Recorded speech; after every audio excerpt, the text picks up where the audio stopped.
ये रिश्ता क्या कहलाता है एपिसोड 1488। पहले सीन में हम देखते हैं अक्षरा नैतिक को कॉल करती है और कहती है मैं तो सिंघानिया हाउस में हूँ, आप कहाँ पर हो। नैतिक बताता है कि आपको बताना तो चाहिए, मैं आपको लेने के लिए घर आया हूँ।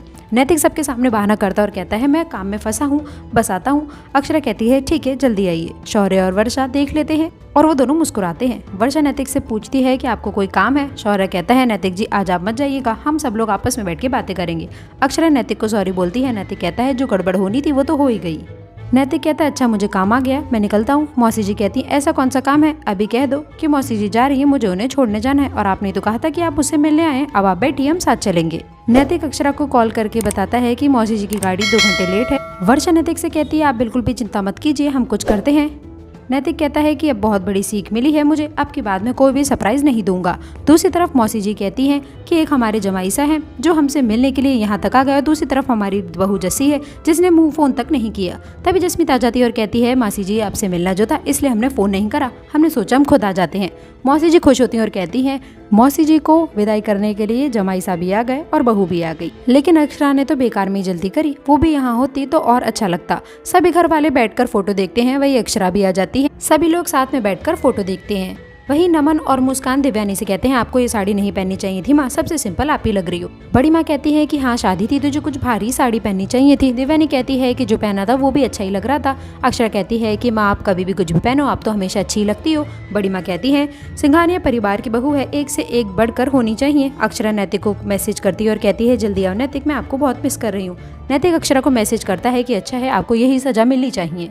दूसरी तरफ शौर्य के फोन पर किसी का कॉल आता है और वो कहता है कि मैं नहीं आ सकता, मैं किसी को भेज देता हूँ। शौर्य नैतिक की तरफ आंख मारता है और कहता है कि मेरी जगह क्या आप जा सकते हैं। नैतिक तैयार हो जाता है। शौर्य कहता है कि आप चले जाइए, मौसी जी को मैं छोड़ने चला जाऊंगा। नैतिक वहीं सबका आशीर्वाद लेकर वहां से चला जाता है। दूसरी तरफ हम देखते हैं कि जस्मीत अभिमन्यु को फूल देती है और कहती है मैंने आपको बहुत ज्यादा मिस किया। इतनी देर में अनन्या वहां आ जाती है। अनन्या कहती है चाची मैं आज आपके साथ ही सोऊंगी, आप मुझे सुलाओगी ना, और आपको पता है मुझे स्टोरी सुन के ही नींद आती। वहीं वर्षा और शौर्य भी आ जाते हैं। वर्षा अनन्या को वहां से लेकर जाने के लिए कहती है लेकिन अनन्या नहीं जाती है अभी, और जस्सी कहते हैं कि भाभी आज इसे यहीं पर सोने दो। वर्षा शौर्य से कहती है कि अजीब ही अनन्या ने जिद पकड़ ली है। शौर्य कहता है बिल्कुल अपने चाचे पे गई है, जब वो भी छोटा था तो वो भी हमारे पास ही सोता था। वही हम देखते हैं नैतिक घर आ जाता है। नैतिक गुस्से में होता है, अक्षरा उसे मनाती है। अक्षरा कहती है कि इसमें मेरी क्या गलती है, मुझे नहीं पता था।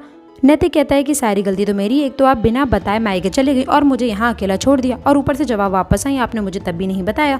ये तो कहो कि शौर्य ने मेरी हेल्प कर दी, मैं यहाँ आ गया। अक्षरा बहुत ही प्यार से नैतिक को मनाती है लेकिन नैतिक नहीं मानता, वहाँ से चला जाता है। और अक्षरा कहती है मैं तो आज कैसे भी आपको मना कर रहूंगी, चाहे कुछ भी हो जाए। नैतिक वापस आता है और अक्षरा को गोदी में उठाकर रूम में ले जाता है।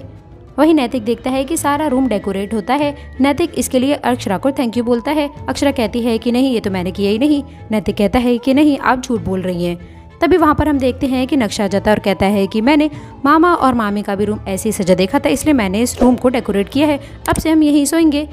नैतिक अक्षरा और नक्श वहीं पर ही सो जाते हैं। सुबह होती है और हम देखते हैं कि सुनैना जसमीत से पूछती है कि तुमने सिर्फ मंगलसूत्र ही पहना, हार कहाँ पर है। जसमीत सोचती है, इतनी देर में अनन्या हार लेकर आती है और कहती है चाची आप ये हार तो बाथरूम में ही छोड़ आई थी।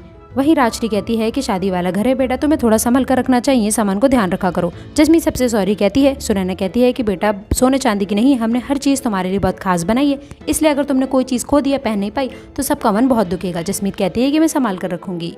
जसमीत कहती है कि माँ ये बहुत भारी है, कभी कोई फंक्शन करेगा मैं तभी पहन लूंगी। सुनैना कहती कि नहीं बेटा अभी लोगों का आना जाना रहेगा, नहीं दुल्हन हो तो तुम्हें अच्छे से रहना चाहिए। जसमीत उसकी बात मान जाती है। वही हम देखते हैं सभी लोग बैठे होते हैं। नैतिक का ऑफिस जाने का टाइम होता है। उतनी देर में दिव्यानी आती है। दिव्यानी से नैतिक पूछता है कि नमन कहाँ है, आज क्या वो ऑफिस नहीं आ रहा है। दिव्यानी कहती है कि शादी का टाइम है, अभी वो बहुत थक गया होगा। नैतिक कहता है कि ठीक है अब उसे शायद ऑफिस आना शुरू कर देना चाहिए। दिव्यानी इस बात पर खुश हो जाती है। दूसरी तरफ जूही और मैनेजर आ जाते हैं। नैतिक मैनेजर से चलने के लिए कहता है लेकिन मैनेजर कहता है कि मुझे तो कुछ काम है, मुझे जयपुर निकलना है। नैतिक कहता है कि ठीक है तो फिर जूही मेरे साथ में चले जाएगी। वही नैतिक ऑफिस निकल जाता है। दिव्यानी पूछती है ये लड़की क्या नई है ऑफिस में। अक्षरा कहती है कि हाँ अभी नया काम सीख रही है। नैतिक इन्हें बहुत सपोर्ट करते हैं। दिव्यानी नमन के पास आती है और कहती है तुम्हें ऑफिस जाना चालू कर देना चाहिए।